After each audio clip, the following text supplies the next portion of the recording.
ne sais plus ce que j'ai, si je sais ce que j'ai fait, mais je ne sais pas ce que vous avez entendu ou retenu. Est-ce que je peux vous demander, nous allons faire en principe la conclusion ou le dernier cours, peut-être que si ça prolonge, je continuerai la prochaine fois. En tout cas, la prochaine fois, ce sera, ou la prochaine fois, ça sera la plaisanterie de Kundera. Ah. Le folio, il n'y a qu'une seule référence. Alors, nous avons fait les 2 ou 3 cours déjà, je crois, sur ça. Et qu'est-ce que vous avez retenu? Est-ce que vous avez retenu quelque chose? Parce que je ne suis pas sûre d'avoir été très clair, peut-être. Alors, qu'est-ce qu'il veut raconter à des gens qui ne sauraient pas ce que nous avons fait? Est-ce que vous avez compris, du moins, de ce livre? Est-ce que vous avez aimé ce livre d'abord? Ça, c'est toujours la carte forcée, non pas. Alors, qu'est-ce qu'il n'a pas aimé, franchement? Il a trouvé difficile ou au milieu? Non? À moitié. À moitié. À moitié aimé. Bon, il y en a d'autres, des récalcitrants, non? Alors, ceux qui ont écouté, retenu, est-ce que vous pouvez faire un compte rendu? Donc, on a parlé une fois de la biographie de Sartre, là je pense que ça n'a pas posé d'interrogation. Ensuite, nous avons parlé des crises de nausée. Nous avons récapitulé de façon tout à fait insuffisante, mais enfin, pour exprimer cette maladie qui a surpris, saisi Roquentin dans cette ville de Bouville. Bon, alors, est-ce que d'abord les crises de nausée, deuxièmement,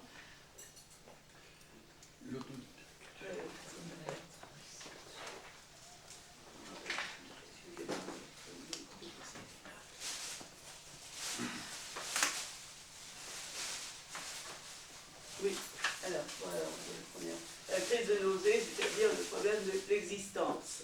Là, Roquentin sent l'existence, cette existence dans laquelle nous vivons habituellement sans nous en apercevoir, cette existence, l'existence au sens philosophique du terme, cause pour lui tout d'un coup un malaise, hein, dont il désire comprendre, un malaise qui désire comprendre, et il écrit un journal, c'est le journal de la nausée, bon, pour voir clair. Et au milieu de ces récits, de ces crises, intervient un chapitre célèbre que nous avons lu la dernière fois, je crois, cette visite au musée de Bouville, où il aperçoit, où il regarde, où il contemple, et où il tourne en dérision les bourgeois de Bouville. Le texte qui se termine par ce fameux « Adieu, salaud ». Et nous avions un peu essayé d'éclaircir ce mot, ce terme de salaud, d'autant plus, il fallait d'autant plus éclaircir que j'avais rapproché, pour ne pas éterniser cette étude, cette lecture, le personnage de l'autodidacte. Or, le personnage de l'autodidacte, c'est plutôt un personnage, disons, entre guillemets, sympathique, un personnage même un peu... Non, vous n'êtes pas d'accord, on va revenir dessus. Bon, et à plaindre, un personnage misérable. Il n'a rien à voir avec les salauds qui sont des gens arrivés, des notables de la ville, le médecin, l'industriel, je vais relever à la liste maintenant. Ma mémoire me fait défaut, mais ça va revenir, ça ne fait rien. Bon. Et aujourd'hui, on devait parler de un dernier personnage qui apparaît peu dans le livre, qui s'appelle Annie, l'amie, les moments parfaits. oui, Annie et sa théorie, enfin sa philosophie, si on peut dire, des moments parfaits. On va revenir là-dessus tout à l'heure. Donc aujourd'hui, et ensuite, aujourd'hui nous avons ce personnage et ce texte. Et j'ai rapproché, je devais faire un cours spécial, une séance spéciale là-dessus, mais j'ai peur que la fin de l'année arrive trop vite et que je n'ai pas le temps de parler des 2 ou 3 autres textes que je vous avais annoncés. Donc j'ai rapproché là les derniers textes qui concernent la musique, l'air de saxophone qui, comme un leitmotiv, revient au cours du roman et sur lequel, du moins, est comme greffé le thème de la littérature. Roquentin, désespéré, n'a pas trouvé dans la rencontre avec Annie l'espoir qu'il souhaitait, cette justification de sa vie qui le tourmente tout au cours de son journal, et son dernier espoir, c'est peut-être écrire. Bon, alors je crois que c'est résumé, pas très bien, un peu, de façon incomplète, ce que nous avons fait jusqu'à présent, vu jusqu'à présent. C'est ce que vous auriez dû me dire, mais je vous ai pris un peu de cours. Ce que nous avions remarqué, et j'aimerais bien vous entendre parler. Non, on vous écoute. Vous allez me laisser toute seule, là, enfin, avec cet instrument. Bon. Nous avions remarqué, enfin, ça fait plusieurs fois, je vous ai dit que j'ai lu la nausée, c'est peut-être d'ailleurs pourquoi j'en parle très mal, pas aussi bien que je voudrais, parce que, bon, les souvenirs sont trop superposés. Et je ne sais plus ce que je voulais dire là. Ah oui. Ce qui m'a frappé dans ce livre, c'est qu'il tient très bien aujourd'hui encore, alors qu'il est écrit en 1938, que j'ai eu l'occasion de lire plusieurs fois, et il tient, et ce qui m'a frappé le plus, c'est le style. Ce talent littéraire que, lorsqu'on est plus jeune peut-être, ou lorsque c'est la première fois qu'on lit un livre, on est saisi par l'histoire, l'histoire de Roquentin, la philosophie de Roquentin, ça m'avait retenu, d'autant plus que ce n'est pas toujours immédiatement intelligible, c'est un peu difficile si on n'est pas philosophe. Bon. Et là, j'ai vraiment été frappée et retenue, et je le relirai encore volontiers, pas pour vous et pour personne, ne craignez rien, je le garderai secret dans ma tête. C'est la richesse et la variété des styles dans ce roman.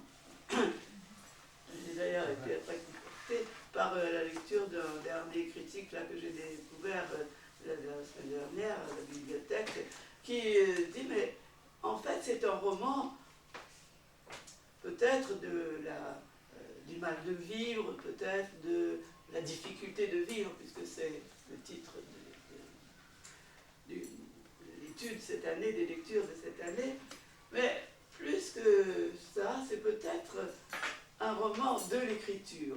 Sartre, c'est son premier roman. Oui. Sartre, il éclate, il explose. Le terme n'est pas juste, je crois, parce que d'après les biographies, il a eu du temps, il a eu du mal à écrire ce livre, c'est plein de débats, et pourtant ce livre respire la facilité et l'invention, la richesse verbale.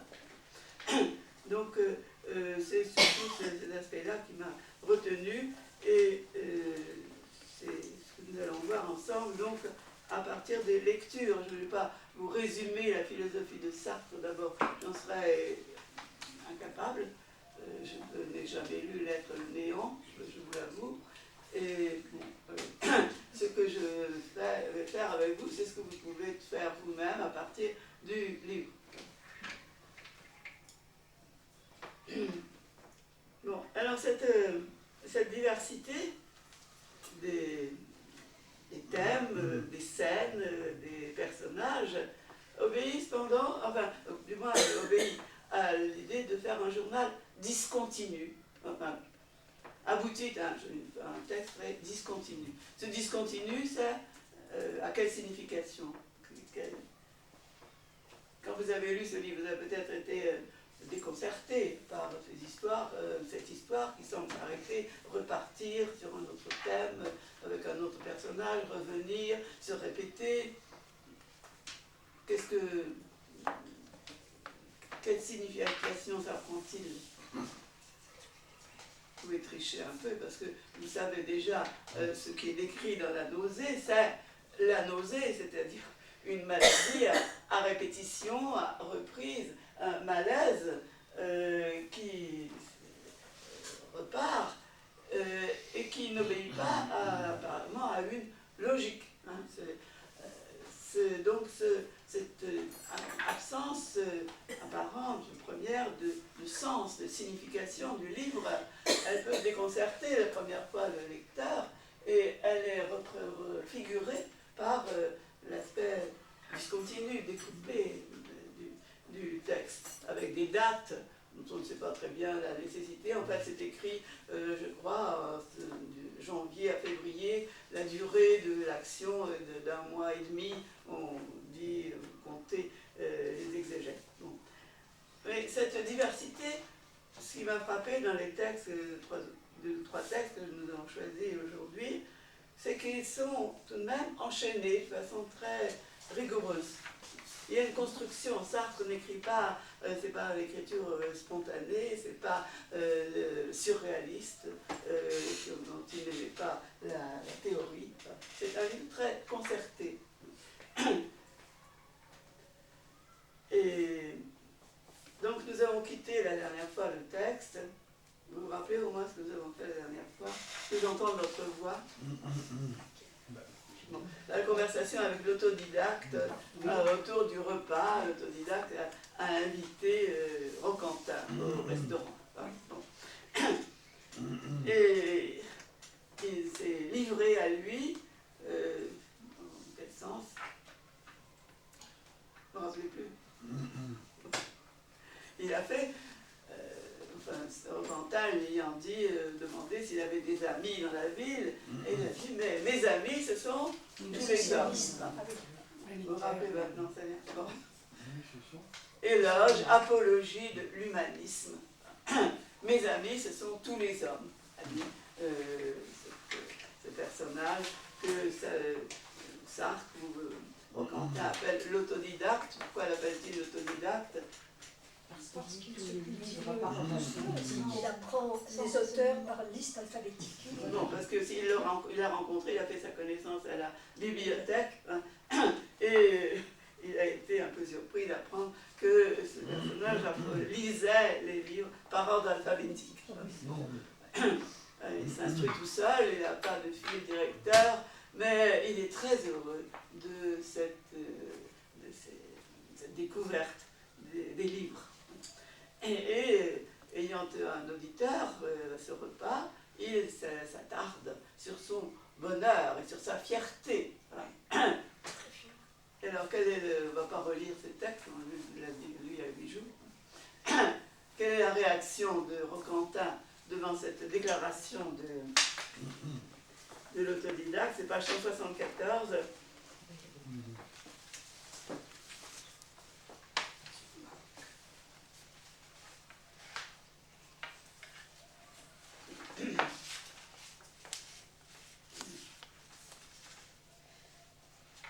Ça lui donne envie de rire.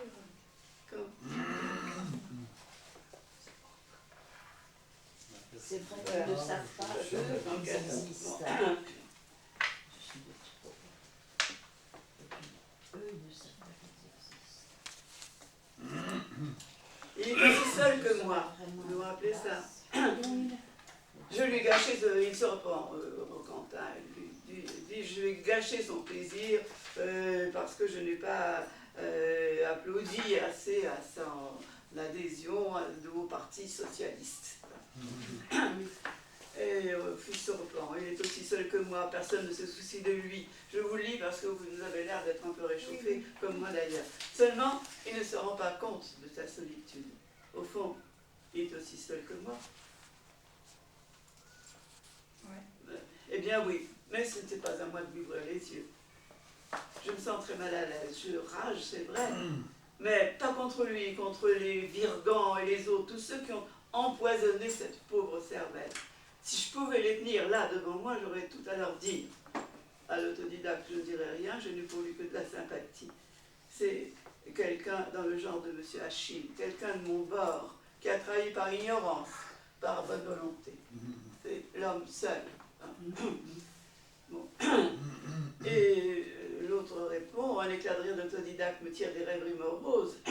Vous m'excuserez, mais quand je pense à la profondeur de mon amour pour les hommes, à la force des élans qui m'emportent vers eux et que je nous vois là, en train de raisonner, d'argumenter, cela me donne envie de rire. La réponse est un peu maladroite. Il est heureux. Il manifeste d'une façon un peu naïve cette solidarité qui se sent avec tous les hommes. Et Roquentin se moque de sa sottise.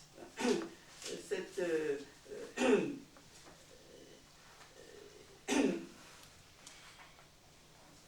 et il envoie, nous étions arrêtés sur ces morceaux de bravoure. Enfin, j'en ai tant connu les humanistes. Vous vous rappelez ce passage-là, page 168, l'humaniste qui aime les hommes tels qu'ils sont, celui qui les aime tels qu'ils devraient être, celui qui veut les sauver avec leur agrément et celui qui les sauvera malgré eux, celui qui veut créer des mythes nouveaux et celui qui se contente des anciens, celui qui aime dans l'homme sa mort, celui qui aime dans l'homme sa vie, l'humaniste joyeux, qui a toujours le mot pour rire, l'humaniste sombre, qu'on rencontre surtout aux veillées funèbres. Ils se haïssent tous entre eux, en tant qu'individu, naturellement, pas en tant qu'homme. Mais l'autodidacte l'ignore, il les a enfermés en lui comme des chats dans un sac de cuir et ils s'entre-déchirent sans qu'ils s'en aperçoivent. Vous avez tout ça nous arrêter là, je crois. Bon. Cette critique de la naïveté de l'autodidacte, rejoint une critique de la politique, annonce de très loin, car Sartre n'est pas du tout engagé encore dans la politique comme il le dit qu'il va l'être ensuite, peut-être à partir des mots, enfin il ne se soucie pas de la politique, il est philosophe, mais ce qui l'irrite, c'est cette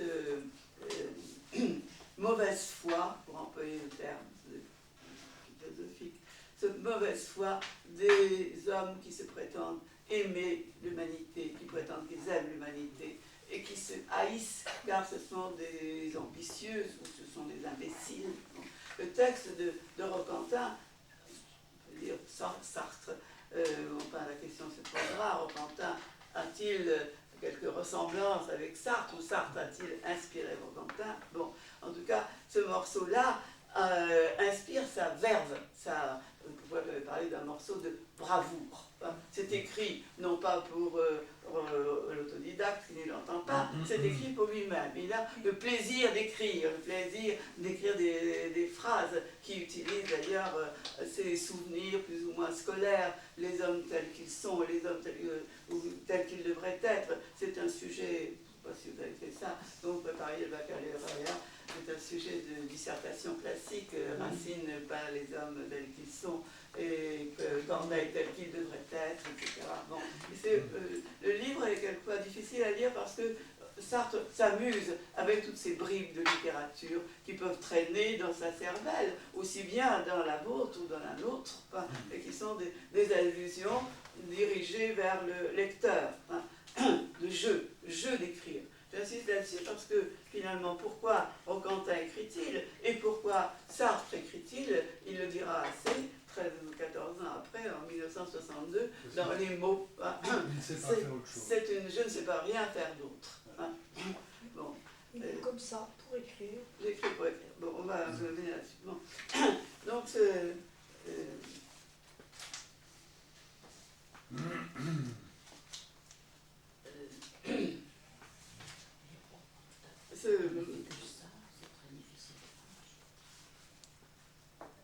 excusez-moi, je m'excuse Raphaël, il faudra que tu fasses beaucoup de découpage. Non, parce que c'est très désagréable. Bon, pour moi. Alors, je pensais, est-ce que nous avons vu des textes sur l'existence, la nausée, nous avons vu la nausée, cette crise de nausée, je ne reviens pas là-dessus. Il y a un texte sur lequel je n'ai pas insisté, peut-être que ça méritait d'être vu de près, d'autant que certaines, vous n'étiez pas là, d'autres n'étaient pas là. c'est le monologue sur, on appelle ça un monologue, enfin le texte sur la racine de marronnier. Ah oui. Cette racine de marronnier, il l'a trouvée au jardin public, où il allait passer le temps, passer son temps, car il n'a plus rien à faire. Vous vous rappelez pourquoi il n'a plus rien à faire dans cette ville de Bouville? Parce qu'il il abandonne il abandonne la biographie de... Il était venu à Bouville chercher des dans les archives. informations, comme on dit aujourd'hui, enfin des textes d'archives sur Monsieur de Rolbon, un personnage du XVIIIe siècle, auquel il consacre son temps, qu'il absorbe beaucoup, et dont il vient de s'apercevoir que l'intérêt est tout à fait trompeur. On ne connaît pas la vérité. Les témoins de M. de Rolbon se contredisent. Qui a raison? Qu'est-ce que je vais faire de ressusciter un personnage que je ne connais pas, sauf par d'autres textes, d'autres livres que ce que j'écris? Je n'écris plus mon livre sur M. de Rolbon, dit-il, à peu près au milieu du livre. Et c'est à ce moment-là qu'il est saisi par ces crises de nausée. Si je n'écris pas sur M. de Rolbon, que vais-je faire de ma vie? La question qu'il pose à la fin des mots aussi. Bon. C'est une sorte de hantise chez Sartre, semble-t-il, mais pas du tout manifeste dans son œuvre, car il a été un écrivain très fécond et il ne semble pas qu'il ait eu jamais le vertige de la page blanche. Mais il l'avait probablement, la cachée ou la jugulait par son énergie et sa verve, mais il semble que cela, il avoue, le Roquentin, je n'ai plus rien à faire dans cette ville, je n'écris plus sur M. de Rolbon, il va donc au café, au restaurant, à la bibliothèque, au musée, dans les endroits où on peut faire quelque chose dans une ville de province qui n'était probablement pas non plus très divertissante pour Sartre, qui avait habité, ayant enseigné au lycée du Havre. Ouais. Donc, ce texte que je vous ai proposé, je dis pas, la méditation sur la racine de marronnier, page 181 à 183, c'est un texte très long, on ne va pas le prendre entièrement. Je peux commenter seulement au fur et à mesure du texte.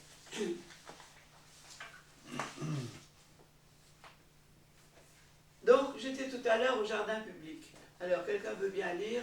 Ah, mais je n'ai pas mon autre lecteur, là, liseur. Alors, qui veut lire? Annie, vous voulez lire? Donc, j'étais tout à l'heure au jardin public. La racine du marronnier s'enfonçait dans la terre, juste au-dessous de mon banc. Je ne me rappelais plus que c'était une racine. Les mots s'étaient évanouis, et avec eux, la signification des choses, leur mode d'emploi, les faibles repères que les hommes ont tracés à leur surface. J'étais assis, un peu voûté, la tête basse, seul en face de cette masse noire et noueuse, entièrement brute, et qui me faisait peur. Et puis, j'ai eu cette illumination. Ça m'a coupé le souffle. Jamais avant ces derniers jours, je n'avais pressenti ce que voulait dire exister. J'étais comme les autres, comme ceux qui se promènent au bord de la mer dans leurs habits de printemps. Je disais comme eux, la mer est verte, ce point-là, là-haut, c'est une mouette. Mais je ne sentais pas que ça existait, que la mouette était une mouette existante. À l'ordinaire, l'existence se cache. Elle est là, autour de nous, en nous, elle est nous. On ne peut pas dire deux mots sans parler d'elle, et finalement, on ne la touche pas. Quand je croyais y penser, il faut croire que je ne pensais rien.